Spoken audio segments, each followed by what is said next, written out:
பெருநகரமாய் சென்னை மாறியதற்கு காரணமாய் சென்னைக்கு வந்திறங்கிய பெரும் ஜனத்திரள் மொத்தமாக பொங்கல் விடுமுறைக்கு ஊர் நோக்கி திரும்ப, ஆனாலும் சென்னையிலேயே பொங்கல் கொண்டாடுவது என்று மிஞ்சி இருந்து அந்த நாளில் ஒரு நாளை புத்தக கண்காட்சி ஒதுக்கலாம் என்று முடிவெடுத்து வந்த இடத்தில் பேச்சை கேட்பதற்காக 10 நிமிடம் உட்காரலாம் என்று முடிவெடுத்திருக்கும் அனைவரையும் முதலில் வணங்கி தொடங்குகின்றேன். ஏன்னா இப்போ நான்லாம் ஒரு கொள்ளி வச்சுருக்கேன். என்ன அப்படின்னா, சென்னையில் வெள்ளம் வந்தால் தொடர்ச்சியாக 5 நாள் லீவ் விட்டால் ஊருக்கு போயிடக்கூடாதுன்னு. ஏன்னா சென்னையில் வெள்ளம் வர்றதுக்கு காரணம் நான்லாம் சென்னைக்கு வந்து போட்ட குப்பை தான். அது போய் அடுத்து தான் வெள்ளம் வந்துருக்கு. வெள்ளம் வந்தோன்னு விட்டுவிட்டு நான் ஏன் ஊருக்கு போகிறதா? அப்போ மறுபடியும் இந்த வெள்ளத்துக்கான வேலையை பார்க்கணும்னு எப்போவெல்லாம் வந்து இடர்பாடு ஏற்படுகிறதோ அப்பொழுதெல்லாம் இந்த நகரத்தை விட்டு வெளியேறக்கூடாதுன்னு நினைப்பேன். காரணம், இந்த நகரம் தான் எனக்கான அடையாளத்தை கொடுத்தது என்பதனால். இந்த நகரத்தில் ஒவ்வொரு ஆண்டும் இவ்வளவு பெரிய ஒரு புத்தக கண்காட்சி தொடர்ச்சியாக பபாசி நடத்தி கொண்டிருப்பது 47வது ஆண்டு.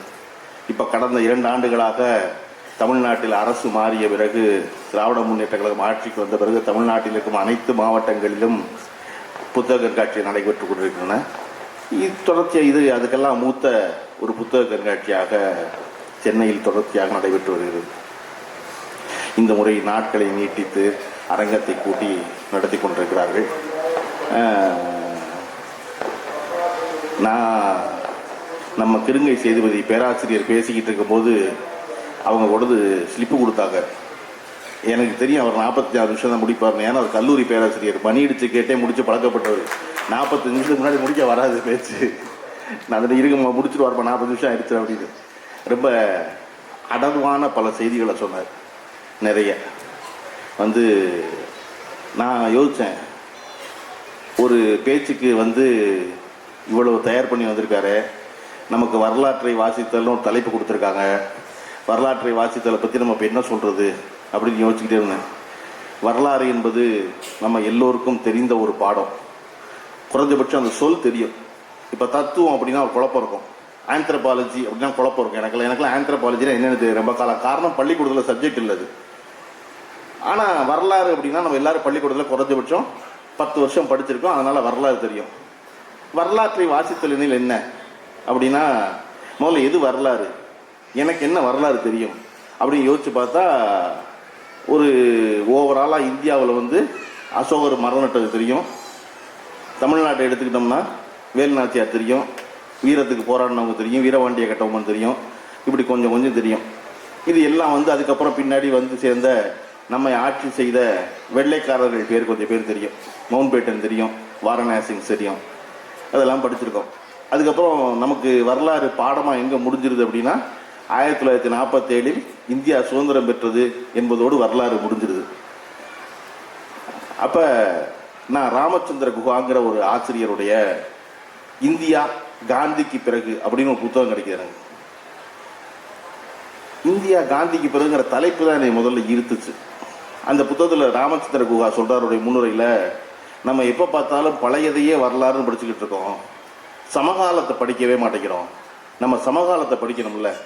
அப்போ 1947 2000 வரை இந்தியாவில் என்ன நிகழ்ந்தது அப்படிங்கிறது அந்த புத்தகம். நம்ம வாழ்ந்த காலத்தில், நம் தந்தை வாழ்ந்த காலத்தில் என்ன நடந்தது இந்தியாவில், என்ன நடந்தது தமிழ்நாட்டில், அதை பற்றி எவ்வளவு விஷயங்கள் நமக்கு தெரியும் அப்படின்னு யோசிச்சு பார்த்தோம்னா எனக்கெல்லாம் ஒன்றுமே தெரியல. திடீர்னு ஒரு ராத்திரி 1000 நோட்டு செல்லாமல் போயிருச்சுன்னு சொன்னதுக்கப்புறம் ஒத்த 2000 ரூபா, ஏன் 2000 ரூபாய் வாங்குறதுக்கு நான் போய் 4 மணி நேரம் நின்னது, வரிசையில் நின்னதில் 4 கிழவி செத்து போனது, இப்படின்னு ஞாபகம் வருது. ஆனால் நான்லாம் நின்றுருக்கேன், அவசரப்பட்டிருக்கேன். வருஷம் 3 ஆச்சு 4 ஆச்சுன்னா அதை மறந்துட்டோம்.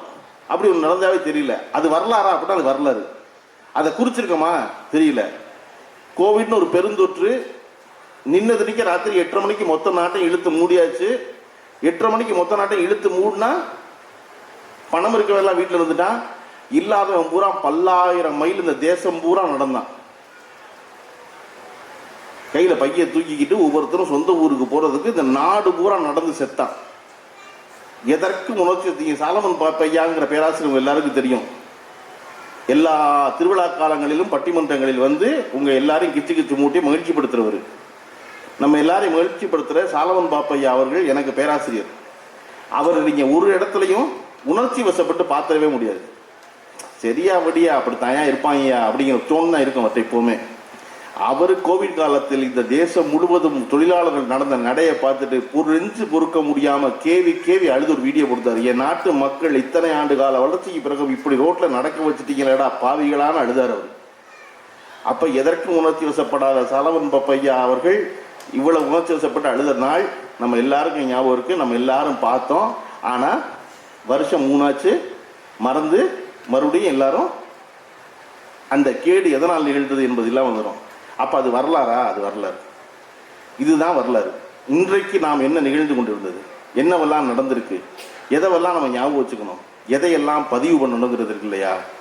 இந்த தேசத்தில் முக்கியமாக என்னவெல்லாம் நடந்தது, சுதந்திரம் என்னவாக நடந்தது. 1947 ஆகஸ்ட் 15 சுதந்திரம் என்பது அதற்கு 6 மாதத்திற்கு முன்னதாக முன்னேற்பாடுகள் நடக்கிறது. இருந்த வெள்ளைக்காரன் கிளம்புறேன்னு சொல்லியாச்சு. நாங்கள் கிளம்ப போகிறோம் 6 மாசத்துல, நீங்கள் இந்த நாட்டுடைய நிர்வாகத்தை எடுத்துக்க போறீங்க, அதுக்கான வேலையை ஆரம்பிங்கன்னு சொல்றாரு மவுண்ட் பேட்டன் நேருவை கூப்பிட்டு. நேரு வல்லபாய் பட்டேலை கூப்பிட்டு இது என்னென்ன வேலையை பாருங்கிறாரு. என்ன வேலையை பார்க்கறது? 1947 ஜனவரி அன்று இந்தியா என்று ஒன்று கிடையாது.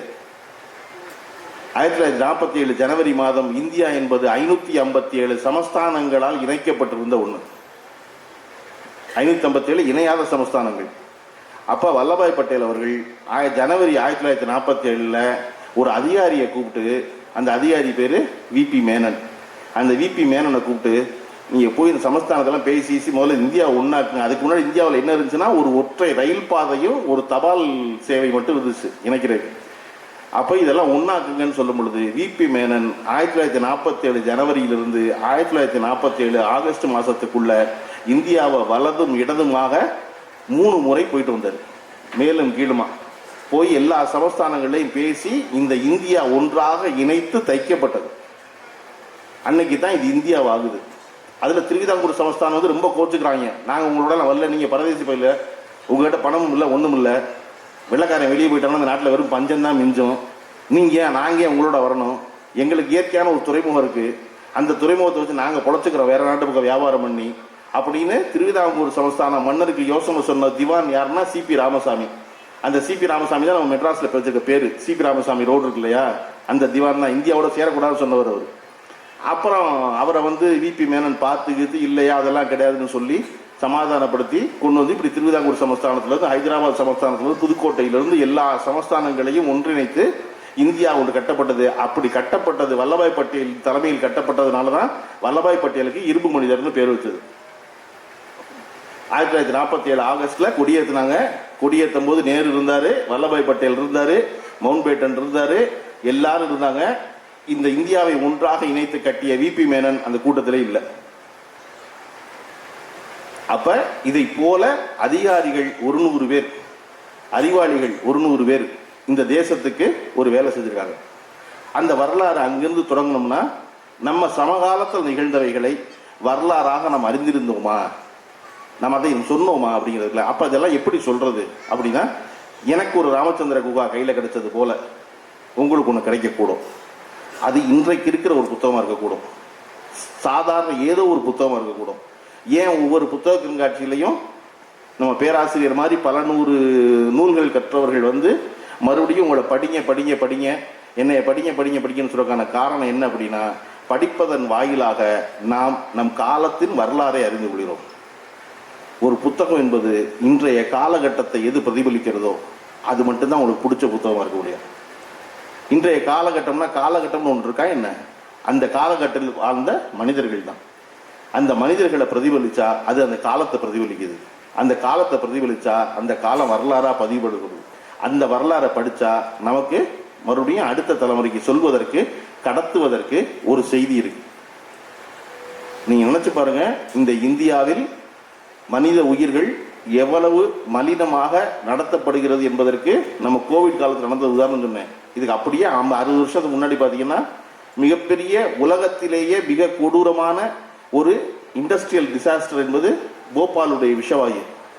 அந்த போபால் விஷவாயுல வழக்கில் எவ்வளவு பேர் செத்தாங்க, எவ்வளவு பேர் தண்டிக்கப்பட்டாங்க, நடத்திய நிறுவனம் சொல்லப்பட்ட தண்டனை தொகையை கொடுத்துச்சா, அபராத தொகை கொடுத்துச்சா அப்படின்னு கேட்டீங்கன்னா உங்களுக்கு பல நூறு ஆச்சரியங்களுக்குள்ள அடங்கியிருக்கு இருக்கும்.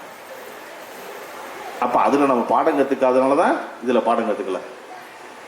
இப்படி உன்னை தொட்டு தொட்டு படிக்க போகும் பொழுது எப்பொழுது ஒரு விஷயம் என்பது படிப்பு என்பது ஏன் அவசியம் அப்படின்னா, படிப்பு என்பது உங்களை ஒரு புத்தகத்தோடு நிறுத்தாது, அது தொட்டு தொடர வைக்கும். திருக்குறளை படிக்க போனா திருக்குறளுக்கு 100 பேர் உரை எழுதியிருக்கிறார்கள். ஆனா நீங்க நாவலர் நெடுஞ்செழியன் உரை எடுத்தீங்கன்னா ஆச்சரியமா இருக்கும். அது காரணம் அந்த நாவலருடைய உரையில இருக்கிற முன்னுரை. ஒரு திருக்குறளுக்கு இவ்வளவு அழகான ஒரு முன்னுரை எழுத முடியுமா? இந்த திருக்குறள் எழுதிய திருவள்ளுவருக்கு எந்த மதமும் எந்த ஜாதியும் எந்த இறை அடையாளமும் கிடையாது என்பதை நாவலர் நெடுஞ்செழியன் அவர்கள் தன்னுடைய 16 பக்க முன்னுரையில அவருடைய பாயிண்ட் ஆஃப் வியூ ரொம்ப பிரமாதமா நிறுவியிருப்பார். அதை நம்ம திருங்கை செய்து சொன்னா ஒத்துக்க மாட்டாரு இல்லையா?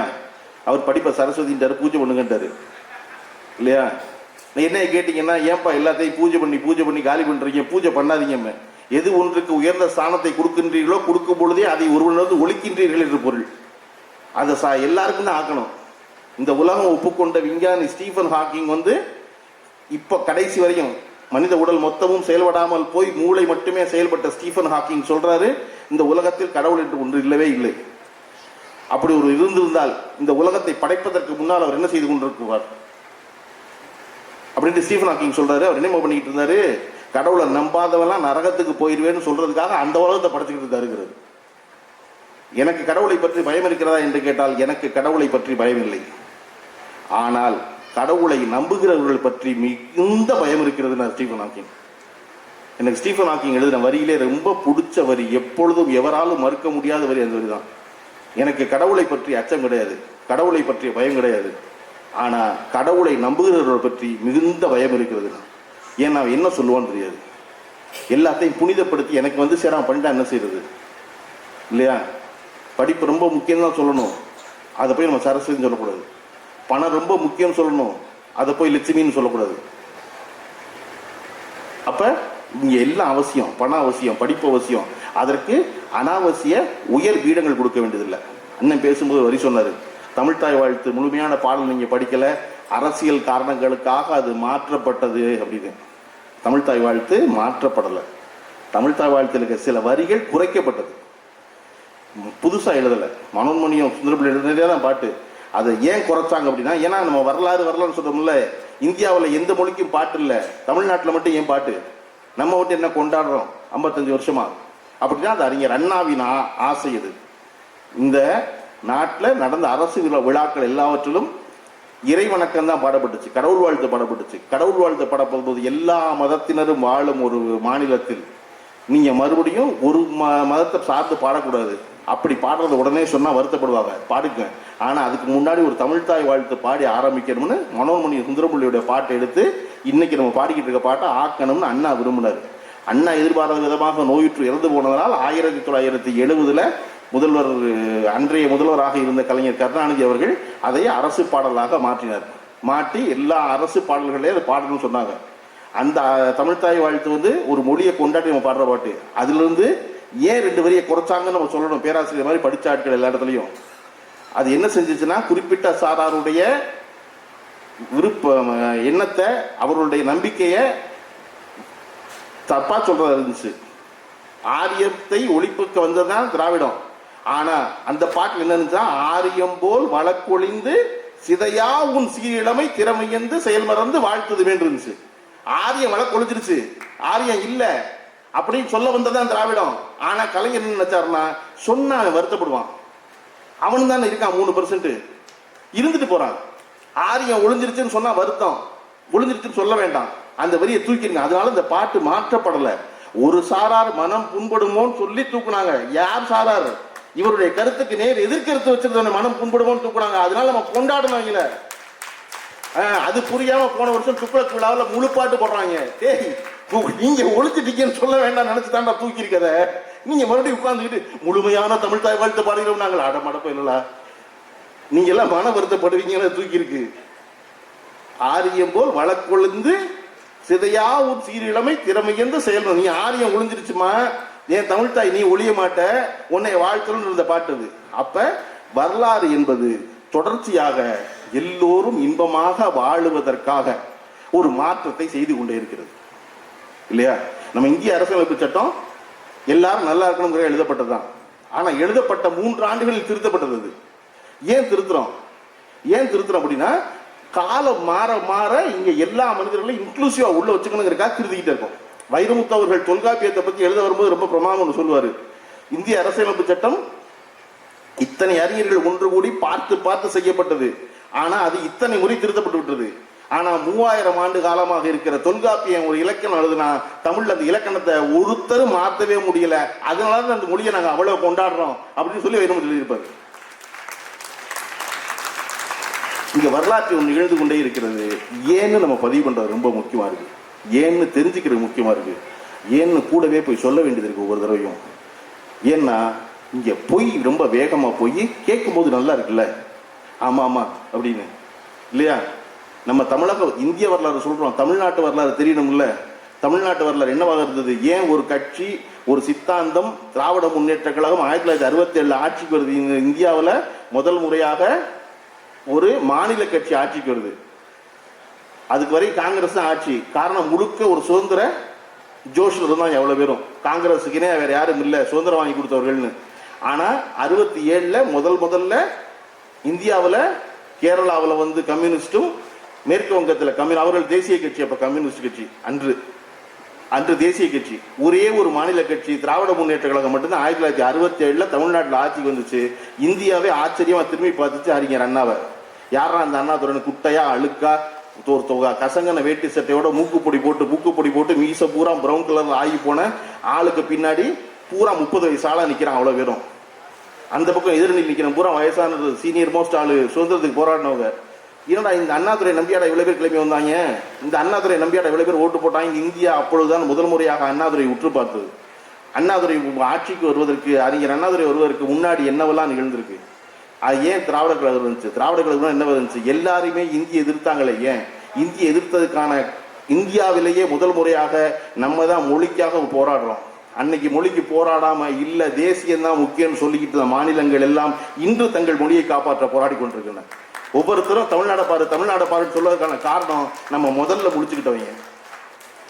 இன்னைக்கு விஜய் சேதுபதி வந்து ஒரு படத்துடைய ப்ரமோஷனுக்கு வந்து உட்கார்ந்துருக்காரு போய் இங்க தமிழ்நாட்டில் ஹிந்தி படிக்க முடியலையேன்னு அவர் வரையும் அந்த கேள்வியை கேட்கிறான்னா அதுக்கு காரணம் அந்த பொய் அவன் சொல்லிக்கிட்டே இருப்பான். இங்க ஹிந்தி படிக்க கூடாதுன்னு சொல்றோம், ஹிந்தி படிக்கலாம். இங்க நீயா வந்து படிச்சு ஆகணும்னு சொல்லாத அப்படின்னு சொல்றோம். இங்கு தமிழ்நாட்டை பொறுத்தளவுல இன்னைக்கு இந்தியாவில் அந்த நிலவரம் இருக்கான்னு எனக்கு தெரியல. ஆனா தமிழ்நாட்டில் இன்னைக்கும் யாரும் யாரையும் எதற்காகவும் கட்டாயப்படுத்தக்கூடாதுன்னு நம்ம வச்சிருக்கோம். அவரவர் விருப்பம் இல்லையா? பொங்கல் அன்னைக்கு நம்ம மாட்டுக்கறி கடை அடைக்கிறது இல்லை. நீ யாருமே என்ன வேணா பண்ணீங்க, ஒன்றும் பிரச்சனை இல்லை. அவரவர் வீட்டுக்குள்ள பண்ணிக்கீங்க, ஒரு குழப்பம் கிடையாது. அடுத்தவன் என்ன சாப்பிட்றான் நம்ம சரி பார்க்கறது இல்லை, அடுத்தவன் என்ன உடைய நெய்கிறான் நம்ம சரி பார்க்கறது இல்லை. அது அவன் விருப்பம். பொது அமைதிக்கு பங்கம் விளையாமல் இருக்கிறதா என்று ஒன்று பார்த்து கொண்டே இருக்கிறோம். அது இந்த மொத்த தேசத்துக்கு நடக்கணும்ல, நிகழணும் அப்படின்னா ஒவ்வொரு தடவையும் வரலாறு எதுவோ அதை நாம் கவனமாக ஞாபகம் வைத்துக் கொள்ள வேண்டியது. நான் ஏன் வந்து விபி மேனன்ல தொடங்கி இவர் வரையும் சொல்றேன் அப்படின்னா, வல்லபாய் பட்டேல் வரையும் சொல்றேன் அப்படின்னா, இந்த தேசம் பல்வேறு கலாச்சாரங்களால் கட்டமைக்கப்பட்ட ஒரு தேசம். வேற வேற ஆட்களால், வேற வேற கலாச்சாரங்களால், உடைகளால், விருப்பங்களால், மதங்களால் இருந்தவர்களை ஒன்றிணைத்து கட்டப்பட்ட தேசம். உலகம் இந்த தேசத்தை என்னவாக பார்க்கிறது? நம்ம இந்தியாவை பாரத்னு வச்சுக்குவோம், உங்களுக்கு பிடிக்கும்னா பாரத்தோ இந்தியாவோ. இதை ஏன் இவ்வளவு ஆச்சரியமா பார்க்கலாம் அப்படின்னா, இந்த தேசம் ஒன்றுலதான் இத்தனை விதமான பல்வேறு கலாச்சார குழுக்கள் ஒன்று கூடி இணக்கமாக வாழுகிற ஒரு தேசமாக, உலகத்துக்கு வழிகாட்டுகிற தேசமாக இருக்கிறது இந்தியா. இது ஒரு துணைக்கண்டம் இல்லையா? இது வேற எந்த நாட்டிலையும் கிடையாது. இந்த நாட்டுக்கு மட்டும் இந்த நாட்டு தனிச்சிறப்பு. அதை நம்ம கொண்டாடுறோம். அதை ஜெனரல் எலெக்ஷன் வந்து நம்ம வந்து முதல் எலெக்ஷன் 67 எலெக்ஷனை பத்தி பேசும்போது தமிழ் நெடுஞ்சாலைங்கிற புத்தகம், ஐஏஎஸ் பாலகிருஷ்ணனுடைய புத்தகத்தை ஒன்று படிக்கிறேன். படிக்க போகும்பொழுது அதை தொட்டு நான் வந்து அவர் கூட வேலை பார்த்த குறைஷியை பத்தி அவர் எழுதுறாரு. குறைஷியை தொட்டோன்னு நான் என்ன செய்யறேன், குறைஷி வந்து ஒரு புத்தகம் எழுதியிருக்காரு, undocumented wonder the Indian general elections ஒரு புத்தகம். அந்த புத்தகம் வந்து வாய்ப்பு கிடைத்து அதை வாங்கி படிச்சிருக்கேன். நம்முடைய இந்திய அரசியல்ல இந்திய தேர்தல் எவ்வாறாக நடக்கிறது, அதிகாரிகள் எவ்வளவு வேலை செய்கிறார்கள், அதில் என்னவெல்லாம் சுவாரஸ்யம் இருக்குங்கிறதுக்கான ஒரு அவ்வளவு அற்புதமான புத்தகம் அந்த புத்தகம், அன்டாக்குமெண்டட் ஒண்டர்னு. அதில் வந்து குரேஷி எழுதியிருப்பாரு. சிபி ஜோஷின்னு ஒருத்தர் இருந்தார். சிபி ஜோஷி யாரா, ராஜஸ்தானுடைய காங்கிரஸ் கட்சி தலைவராக 2003 நியமிக்கப்பட்டவர். நியமிக்கப்பட்டு ராஜஸ்தானில் இருந்த காங்கிரஸ் கட்சிக்குள்ள வேறுபாடுகளை எல்லாம் ஒழித்து அதன் பிறகு 2008 தேர்தல் சந்திக்கிறாங்க. அந்த தேர்தலில் ஜெயிச்சா சிபி ஜோஷி தான் முதலமைச்சராக போறாரு. தேர்தல் நடந்து முடியுது. தேர்தல் நடந்து முடிஞ்சா அந்த தேர்தலில் முதலமைச்சர் வேட்பாளராக எல்லோரும் எண்ணி இருந்த சிபி ஜோஷி தோல்வியடைந்தார். ஒரு ஓட்டில், ஒரே ஒரு ஓட்டில் சிபி ஜோஷி தோத்து போனார் முதலமைச்சர் நாளானைக்கு. ஆனா இங்க சீட்டு போச்சு. அப்படின்னா ஜோஷி என்ன பாடுபட்டிருப்பாரு, என்ன பதட்டம் இருப்பாரு, என்ன ஆர்ப்பாட்டம் பண்ணிருப்பாரு. ரீகவுண்ட் பண்றாரு, மிஷினை எண்றாங்க, திருப்பி போஸ்டல் ஓட்டு எண்றாங்க, மறுபடியும் அதே ஒரு ஓட்டு வித்தியாசம். இல்ல மறுபடியும்ங்கிறாரு. எலெக்ஷன் கமிஷனுக்கு புரியுது. ஆனா ஒரு ஓட்டுல அது வாய்ப்பு தவறு. அது முதலமைச்சர் நாக்காளி போச்சு ஒரு ஓட்டுல. என்னடா முதலமைச்சர் நாக்காளி எழுதுனா ஒருத்தர், சரி மறுபடியும் என்ன, மறுபடியும் போஸ்டல் ஓட்டு என்ன, போஸ்டல் ஓட்டு பூரா என்ன, மறுபடியும் அதே அளவு அதே ஒரு ஓட்டுல இருக்கு. ஜோஷி ஒப்புக்கொண்டார். ஆமா, ஃபேர் எலெக்ஷன் தான் நடந்திருக்கு, எல்லாம் ஒழுங்கா தான் பண்ணியிருக்காங்க, நான் ஒரு ஓட்டுல தோத்து போனேன் அப்படின்னு சொன்னா அன்னைக்கு என்ன நிகழ்ந்ததுன்னா, அந்த வாக்களிக்கிற நாளன்று அவருடைய மனைவியும் மகளும் புருஷனும் அப்பாவுமான சிபி ஜோஷி ஜெயிக்கணுங்கிற வேண்டிக்கிட்டு கோயிலுக்கு போய் 2 பேரும் ஓட்டு போடாம விட்டுட்டாங்க. அந்த 2 பேரும் கோயிலுக்கு போகாம என்ன சேர்த்து கவனிச்சிக்கலாம், கோயிலுக்கு போகாம ஓட்ட போட்டிருந்தா சிபி ஜோஷி முதலமைச்சர். இப்ப நம்ம கடவுளை கும்பிடுறது முக்கியம். ஆனா முதல்ல காலையில போய் ஓட்ட போட்டுவிட்டு அப்புறம் கும்பிடுறது முக்கியம் இல்லையா? அப்படி இப்ப நான் சொன்னது சிபி ஜோஷி போல 100 கதைகள் இருக்கு அந்த புத்தகத்துல. இந்திய எலெக்ஷன்ல இத்தனை சுவாரஸ்யமா நடந்திருக்கு அப்படின்னு. இது எங்க தெரிய வருது குரேஷியை பத்தி அப்படின்னா, நம்ம வந்து தமிழ் நெடுஞ்சாலை படிக்க போனா தெரிய வருது. தமிழ் நெடுஞ்சாலை ஏன் படிக்க போனோம் அப்படின்னா, தமிழ் நெடுஞ்சாலையில நம்ம பார்க்கடல் கடைகளை பத்தி சொல்லிட்டு இருந்தார் இல்லையா, அப்படி ஒரு சங்கப்பாட்டை பத்தி ஆர் பாலகிருஷ்ணன் எழுதி அந்த சங்கப்பாடலை படிக்க போனதுனால ஆர் பாலகிருஷ்ணனுடைய தமிழ் நெடுஞ்சாலை படிக்கணும். நம்ம மதுரையுடைய புகழ்பெற்ற வழக்கறிஞர் அவர்கள் திரு பிரபுராஜதுரை அவர்கள் இங்கே வந்திருக்காங்க. பிரபுராஜதுரை அவர்களுக்கு ஒரு புத்தகம் எழுதியிருக்காங்க, நும்மினும் சிறந்தது நுவ்வைன்னு. பிரபுராஜதுரை வந்து ஒரு வழக்கறிஞர் ஒரு அவர் சட்ட புத்தகம் தான் படிப்பார் தான் நம்ம நினைச்சிருப்போம். ஆனால் அந்த வழக்கறிஞர் தமிழ் புத்தகம் படிக்கிறவர். அவர் ஒரு வேள்பாரின்னு ஒரு நாவல் படிக்கிறார். வேள்பாரி படிக்க போகும்போது என்னடா நமக்கு பாரிமன்னனை பத்தி என்னென்னமோ கதை சொன்னாங்க, ஆனா பாரிமன்னனை பத்தி இவ்வளவு தகவல்கள் சங்கப்பாட்டில் இருக்கா அப்படின்னு தெரிய வந்து வேள்பாரி சூவேங்கடேசனுடைய வேள்பாரியை படித்ததுனால பாரிமன்னனை பற்றி படிப்பதற்காக சங்கப்பாடல்களை போறது. சங்கப்பாடல்களை போனா அந்த சங்கப்பாடல்களை படித்தது விளைவா அதுல இருந்து மீண்டு வர முடியாம யாரெல்லாம் சங்கப்பாடல்கள் பத்தி எழுதியிருக்கிறார்களோ அதையெல்லாம் திருப்பி படிக்க ஆரம்பிக்கிறது. படித்தா ஒரு காலகட்டத்தில் சட்ட புத்தகத்தை படிப்பதற்கு எவ்வளவு நேரம் செலவழிப்பாரோ அதைவிடவும் அதிக நேரத்தை சங்கப்பாடல்களில் கொண்டு போறாரு. எப்பவுமே படித்தா பேசணும் அல்லது எழுதணும், 2ல் ஏதோ ஒன்று செய்யாமல் இருக்கவே முடியாது. நீங்கள் சும்மா இருக்கவே முடியாது, மலங்க முழிச்சு பார்க்க முடியாது ஒருத்தனை. படித்தோன்னு வீணே மறுபடியும் இன்லெட் இருந்து அவுட்லெட் இருக்கணும்ல, அப்போதான் மறுபடியும் இன்லெட் இருக்கும் திருப்பி உள்ள. அப்போ திருப்பி என்ன செய்யணும், தினசரி ஃபேஸ்புக்கில் தான் படித்த பாடல்களின் சிறப்புகளை தான் எழுதுறாரு. அந்த சங்க பாடல்களை நான் என்னவெல்லாம் கண்டேன், என்னவெல்லாம் சிறப்பு, என்னவெல்லாம் என்னை ஆச்சரியப்படுத்துச்சு அப்படின்னு எழுதுனதை அவருடைய நண்பர்கள் எல்லாம் சேர்ந்து நீங்கள் ஒரு வழக்கறிஞர் நீங்கள் புத்தகம் போடணும்னு சொல்லி அவர் எழுதுன அந்த 50 கட்டுரைகளோட புத்தகம் வந்து சங்க பாடலை பற்றி நும்மினும் சிறந்தது நுவ்வைன்னு ஒரு புத்தகமாக எனக்கு வெளியிட்டது. என்னுடைய நண்பர் அமீர் வந்திருந்தாரு அந்த புத்தகம் வெளியிட, அவங்க அதனால வந்திருந்தாங்க. என்ன முக்கியம்னா, ஏன் சங்கப்பாடல் நம்ம கொண்டாடுறோம் அப்படின்னா, இந்த வரலாற்றின் தொடர்பாக அது இருக்கிறது. சங்கப்பாடல் என்பது நம்முடைய வரலாறு. நீங்க வந்து கம்பனை பத்தி ஒரு விழாவில் எம்.ஆர். ராதா பேச போகும் பொழுது, கம்பர் செட்டியார் விழாவிலே அப்படின்னு ஆரம்பிக்கிறாரு. கூட்டத்தில் நினைச்சோதேன் கம்பர் செட்டியார்லாம் இல்லைங்க அப்படின்னு. சரி ஓகே, கம்பர் நாடார் விழாவிலே அப்படிங்கிறாரு. கம்பர் நாடார் இல்லைங்க அப்படின்னு. கம்பர் வெள்ளாளர் விழாவிலே அப்படிங்கிற எம்.ஆர். ராதா எடுத்து, வெள்ளாளர்லாம் இல்லைங்க. அப்ப யாரு தான்ப்பா அவரு அப்படிங்கிறாரு. இல்ல கம்பர் காலத்துல ஜாதி எல்லாம் இல்லையங்க. ஓ அப்ப ஜாதி இல்லாம இருந்தவன் தமிழ்நாட்டுல, சரி சாதிகள் இல்லாத கம்பர், சாதி இல்லாத நாட்டில் பிறந்த கம்பன் அவர்களே அப்படின்னு எம்.ஆர். ராதா பேச ஆரம்பிச்சாரு. எம்.ஆர். ராதா போல அவ்வளவு துணிவோட பேசுறாரு யாரு கிடையாது வச்சுக்கோங்க. அப்போ ஒரு விஷயத்தை சொல்வதற்கு இதை இத்தனை சொல்லி வர்றாரு. எதுக்கு சொல்றேன்னா, சங்க பாடல்கள் என்பதுதான் நம்முடைய வரலாறு.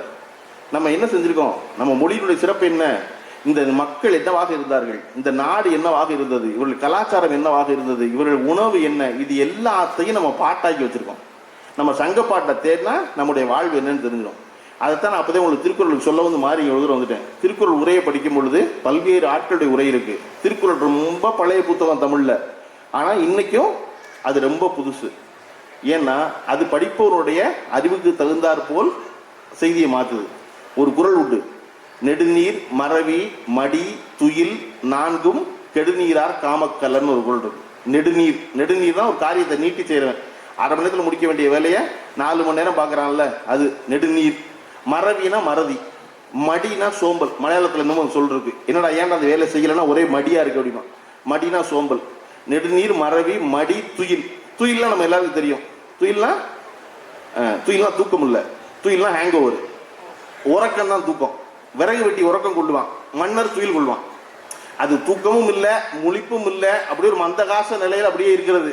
யாரங்க அப்படின்னு கேட்டுக்கிட்டு, அதனால துயில். அதனால மன்னர் துயில் கொள்கிறாரா அப்படிங்கிறது ஹேங் ஓவர். அது நெடுநீர் மறவி மடி துயில் நான்கும் கெடுநீரார் காமக்கல்லனா. கெட்டு போறதுன்னு ஒருத்தர் முடிவு பண்ணிட்டான்னா, அவன் வாழ்க்கையில இனிமேல் நம்ம உருப்பட வேண்டாம்னு நினைச்சிட்டான்னா, இந்த நெடுநீர் மறவி மடி துயில் நானையும் அவன் விரும்பி ஏறுற படகம். கெடுநீரார் காமக்கல்லன், விருப்ப கல்லனா, போய் ஏறி உட்காந்துக்குவான் அதுல அப்படின்னு சொல்றாரு ஒரு உரையாசிரியர் வாசுபமானிக்கு.